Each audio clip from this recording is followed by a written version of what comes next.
story is about one boy's decision that turned drought into life. When everyone waited for someone else, he decided to act. Let's get into the story. Karthikapuram was a peaceful village. Golden fields shone in the sunlight, tall coconut trees swayed gently, and a calm river flowed like the lifeline of the land. But one summer, the river began to shrink. Its bed cracked under the burning sun, and the fields cried for water. The villagers gathered under the old banyan tree. Their faces were heavy with worry. Without water, the crops will die. On the other hand, in a little tiled roof house lived Atharvan, a bright-eyed boy. His tata was full of wisdom, and Amama's hands spread warmth with food and love. One evening, the boy asked softly, "Tata, why is our river drying every summer? Why can't it stay full?"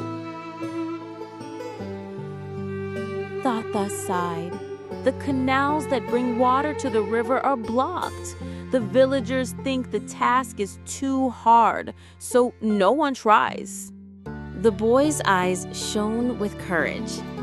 "If no one will clean the canals, I will," he said firmly, holding a spade in his hand. The next morning, he stepped into the dry canal. The sun burned his back. His hands ached, but he kept digging with all his strength. Villagers passed by and laughed.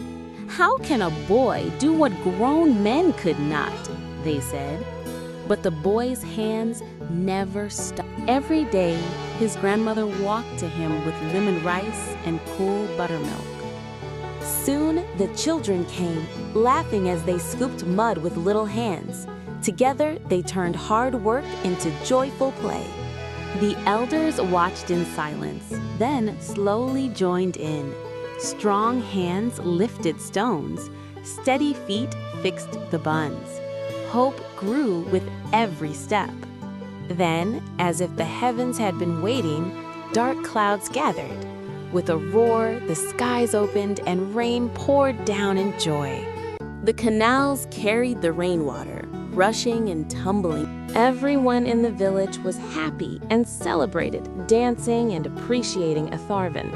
Moral of the story: true success comes when we do our duty without waiting for praise.